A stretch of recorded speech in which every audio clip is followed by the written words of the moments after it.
welcome to the Vintage Hollywood Archive. Bobby Darin dared to dream and live. Life was against him, but rather than roll over and call it quits, he became a sensation that thrilled the world. He dared against all odds and grabbed success by the neck. Make sure to watch the video until the end, and if you're new here, don't forget to join our wonderful community by subscribing to the Vintage Hollywood Archive channel. Some people think Bobby Darin wasn't as spectacular as his fans think he was. They believe his plans have an overinflated view of the star because he died early. These critics think death made his fans believe he is a legend, and if the star hadn't died early, he would be an unknown. These people could not be more wrong. One-hit wonder they called Bobby when the man was far from being one. He sang multiple records, most of which did well on the charts. A few of his songs reached gold, and even the song that made people think he is a one-hit wonder, Mac the Knife, was the fourth of his songs to reach gold. So how did people now conclude that he was a one-hit wonder? The man defied all odds to get to where he was. He lived with a death sentence over his head and had a childhood that had few friends. He stuck out like a sore thumb because of his frail body, which had him sit out all the activities he could take part in as a child. Except for chess. Darin was enthusiastic about chess. Later in his life, when he had his TV show, some of his programs involved analyzing chess competitions. At some point, he even collaborated with the United States Chess Federation to organize a chess tournament, but this didn't materialize. With what many would call a geeky interest in chess, the star entertainer grew up to be a brash and cocky person. While at the beginning of his career, when Darin was interviewed, he said cockily that he wanted to be a pop legend at 25. The star identified Frank Sinatra as his hero, but also added that he would surpass Sinatra. "I want to be bigger than Sinatra," Darin said. As we said, cocky. And to be honest, with Bobby's ability, it wasn't an empty statement. The man had mastery of different kinds of songs and evolved with the new trends. He also had a talent for acting. So, he was truly gunning for Sinatra. Old Blue Eyes didn't like this. Reports say that he felt threatened. Who wouldn't be? Darin did everything Sinatra did and was younger. But in the end, life wouldn't allow Bobby to achieve his aim of surpassing his idol. But people didn't know this. Under the brashness and cockiness, the star entertainer dealt with insecurities and anxiety. It was only natural that he felt insecure. He didn't fit in as a child, and even in adulthood, he still had his frail body with hair falling out. His hair situation wasn't something a toupee couldn't fill, but if he fooled everyone else, he didn't fool himself. However, the people close to him did fool him about his origin. Bobby's origin was steeped in crime and lies. But still, he managed to be good and made sure he had a positive impact on his friends' lives. As an all-around entertainer, he was able to have an influence that spanned multiple mediums. TV, movies, and music, he was present across the board. He didn't hoard any of the blessings he had and ensured that his friends got parts in TV shows and movies. Bobby blurred the lines between himself and his manager and treated his manager like part of the family. But his charity wasn't just limited to the people he knew. It was for everyone. Darin was pretty daring, and he had a huge sense of justice. He took part in political activities. Darin was an active part of the civil rights movement. Like Elvis, he didn't discriminate among the musicians or acts he associated with. He operated a strict come-one, come-all policy. So, when he went to a club and an African American wanted to open the show, the star would gladly allow it. When Bobby went to the Copacabana club, he insisted that George Kirby be the act that opened up his show, despite the club owner saying otherwise. The legendary musician gave the condition that if Kirby didn't open his show, he wouldn't be performing. You can guess what the club owner chose. Darin was a big name in Las Vegas. You can't dare say no to Darin. Bobby also did the same for Flip Wilson, another African-American comedian, and this made Flip become a successful act as Darin gave him the opportunity on one of the biggest stages. Flip was eternally grateful, and when Darin needed help with his career, Flip ensured Darin could appear on his NBC show. He didn't just leave it to supporting African-American artists. Darin marched and didn't care about the consequences. He spoke his mind when he had something on it. Darin even changed his music style to reflect his political awareness. Bobby changed his name to Bob Farron, with his songs having the folk style and being mostly protest songs. Darin's political interests made him love Robert F. Kennedy, and Darin didn't hide his support for the man. He followed RFK everywhere during his campaign and was passionate about Robert F. Kennedy's presidential ambitions, at least until death took Kennedy away. Darin was in the same hotel Robert F. Kennedy was assassinated, and Robert's death devastated him. It was a triple devastation. First, by becoming more political, Darin lost the favor of his most committed in Las Vegas. Then lost a hero when Robert died, and finally lost his sense of self when he found out that his mother wasn't his mother. The woman who the star felt was his mom was his grandmother, while his mom was Nina, who acted like his older sister. Nina didn't tell the star until he had become successful. When Nina was young, she got pregnant, but didn't want the stigma that came with having a child out of wedlock. Her mom came up with the idea that Nina gave birth in secret and act as if she was the boy's sister. Finding this out destroyed the sliver of mental strength that the star had left. He felt betrayed. The man who he called his father was his grandfather, who had died in prison. Now he wanted to know who his father was, but Nina wouldn't reveal that to him until she died. Reports say that Darin was trying to launch his political ambitions until he learned the truth of his origin. He shelved his ambitions and left the public space to be alone in a trailer for almost a year. It was during this period that he allegedly gave out most of his belongings. Not many entertainers had the respect of their peers the way Darin's peers have for him.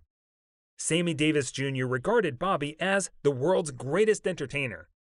Sammy revered Bobby to the extent that he said that he wouldn't go on stage after Darin had just performed. Darin was born Walden Robert Casado on May 14, 1936, in New York City, New York, U.S. He had immense talent, and perhaps he owed this to his vaudevillian heritage. His maternal grandmother, who was known as Polly, was a vaudevillian performer. Darin had the cockiness that matched his talent. His cockiness came from his grandfather, Severio Antonio Big Sam Curly Cassetto, who, according to some reports, was a wise guy who worked closely with Frank Costello. Grandpa Sam, according to these reports, had the honor of attending Costello's wedding. However, their relationship crashed when Sam accused Costello of trying to scam him of some money.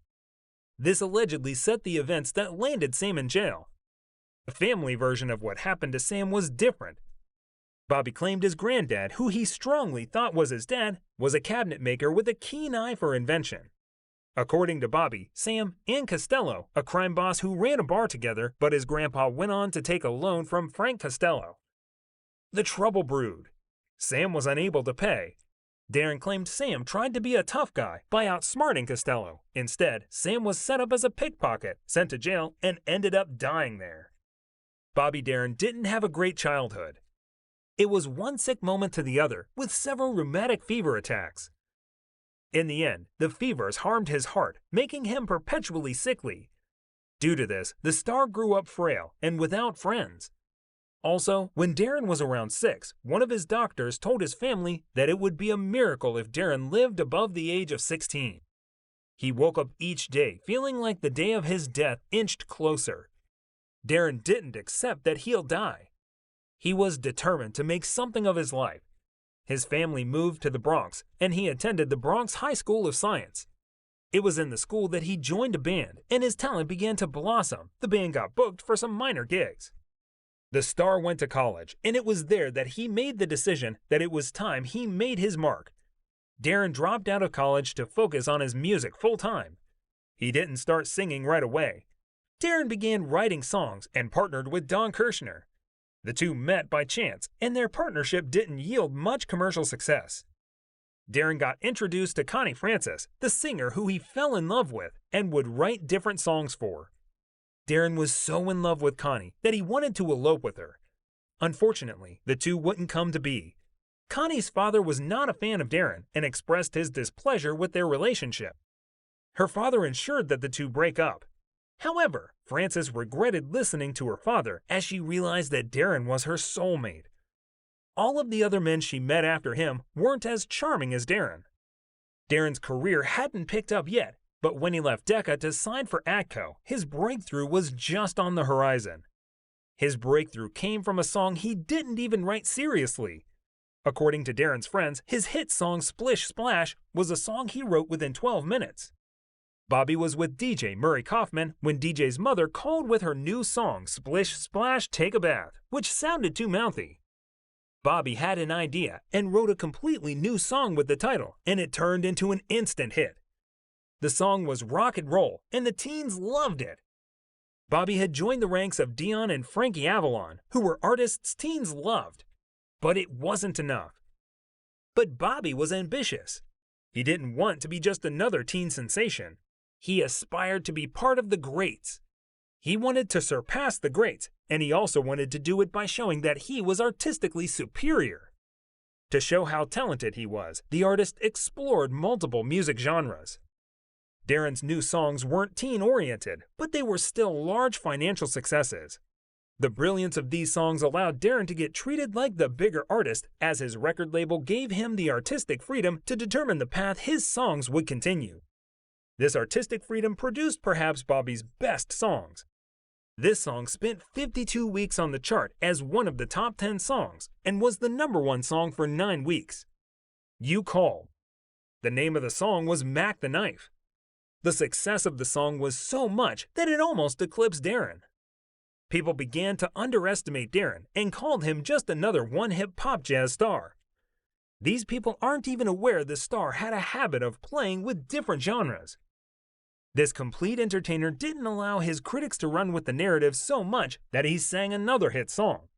However, this song wasn't as successful as Mac the Knife. Soon, Darin became a Las Vegas performer. He began to headline different shows in Las Vegas.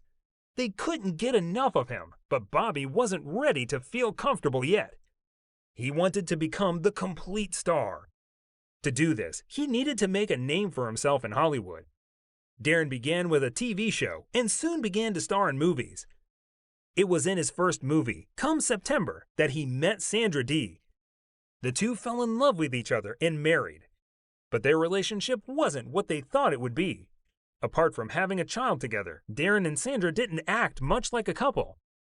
They were far too ambitious for that.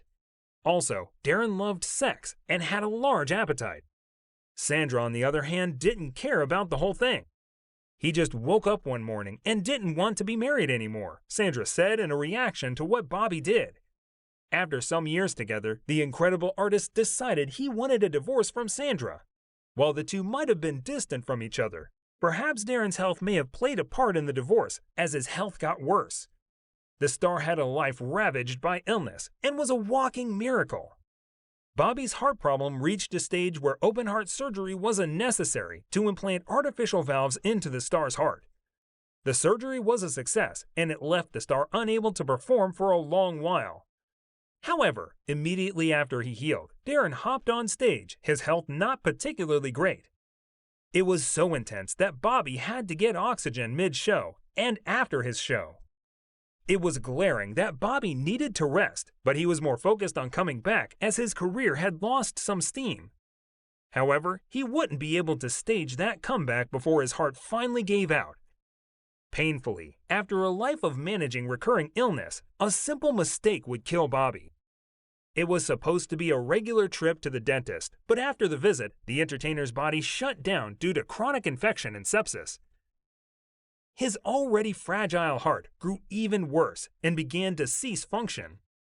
Turned out that before going to the dentist, Bobby should have used antibiotics to prevent any infections, but didn't. The only solution was another open heart surgery, and the star took himself to the hospital for the surgery.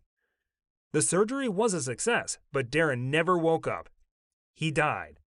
Everyone felt Darin's death, and it is no surprise when he had his posthumous induction into both the Rock and Roll and Songwriters Hall of Fame. Also, Darin has a Hollywood Walk of Fame star, but the greatest legacy he has is the music he left behind. Bobby Darin was determined from the start to become a star, but the road to the top is often bumpy. How was Mickey Rooney's life destroyed by womanizing?